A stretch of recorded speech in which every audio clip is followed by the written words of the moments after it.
Hello, it's April 1st, and I decided to make a wrap up for my March read. So I've only read few books in March. I only read 7 books. These are 4 books, and then 3 books are electronic books. So let's start with this one.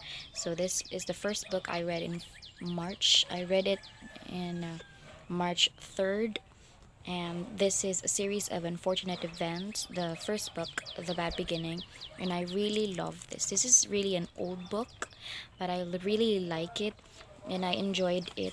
Although it's very short.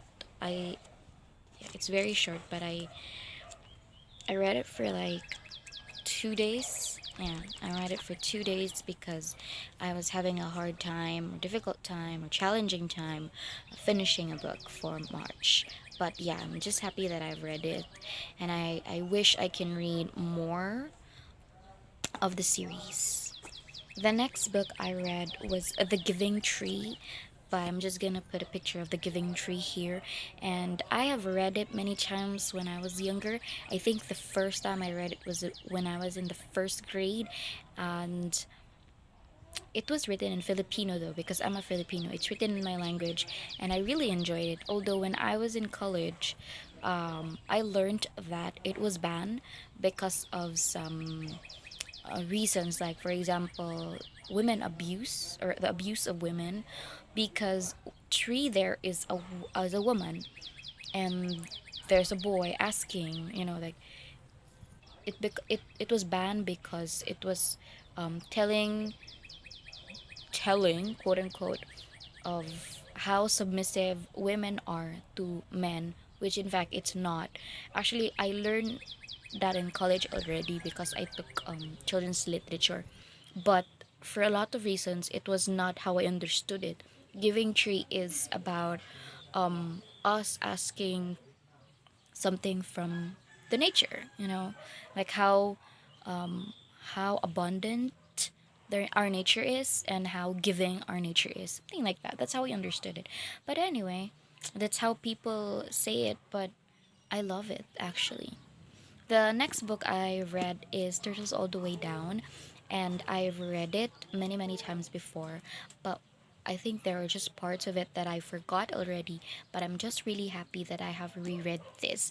This is about Asa and her battle with mental illness, and this is not just about Asa and her battle.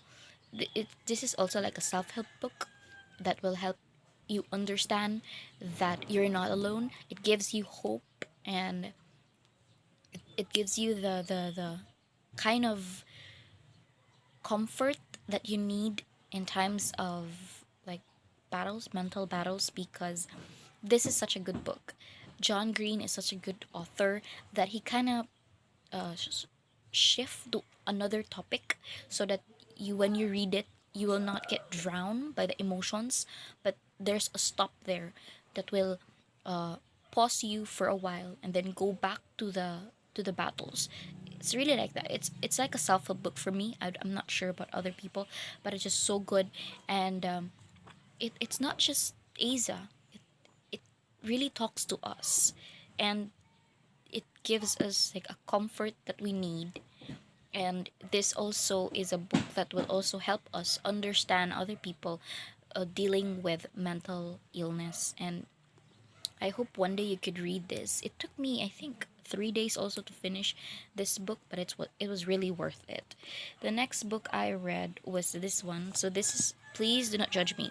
This is an e-copy, but I had a hard time reading ebooks this month, and I decided to like use this one. So this is not for sale.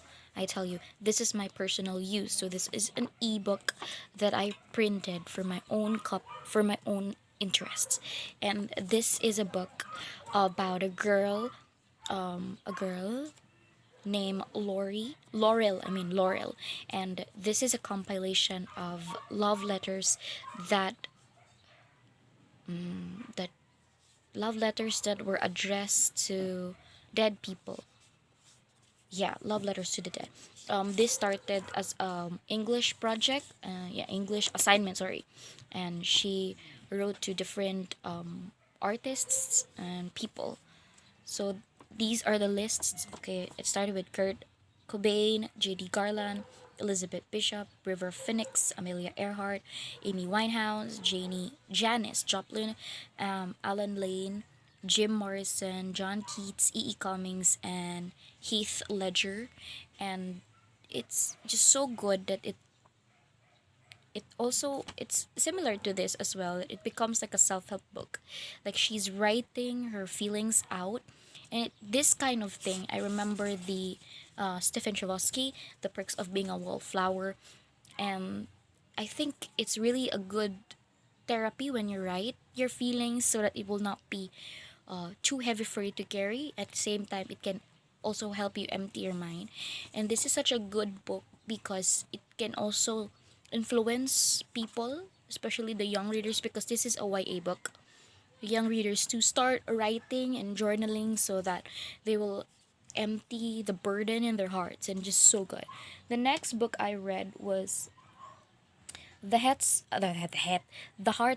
So I don't have it here. So it's a comic book, first volume and the second volume by Alice Oseman, and I'm gonna put a picture here, two pictures of that, because those are two books, and I really like it. It's an LGBTQ um young adult books, if I'm not mistaken. It's a young adult book, it's a comic book, it's a graphic novel, and I really enjoyed it. It's very refreshing and very simple. And I just really wish that in our community, it would be people will be more what do you call this, accepting about them instead of discriminating them, because nowadays LGBTQ or members of LGBTQ are still bullied, and I don't understand why. But yeah, these books, I hope that you can read this too. And if you don't have a copy, please tell me so that I can send it to you.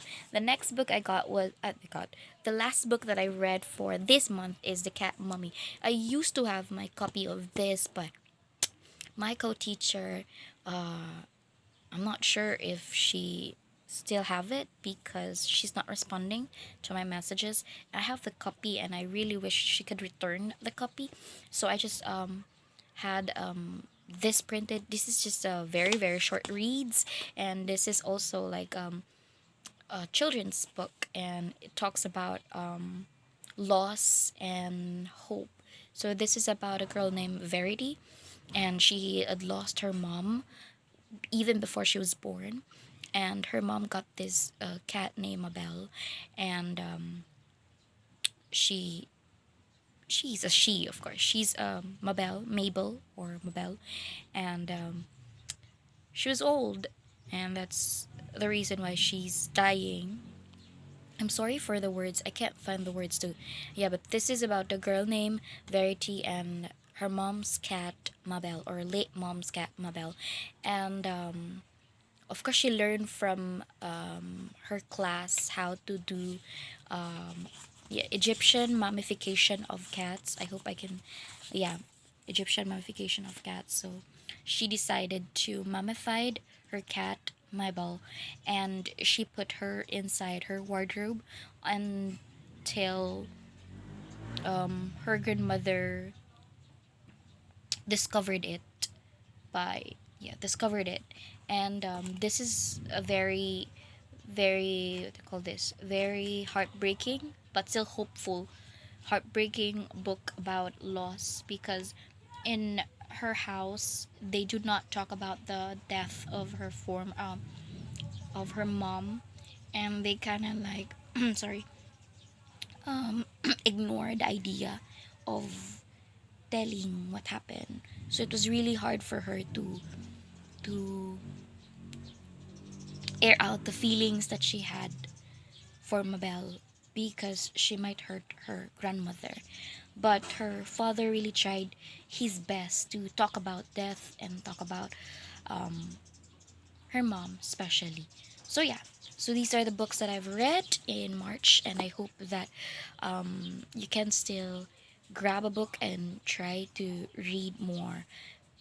Thank you very much and enjoy the rest of your day. Bye bye.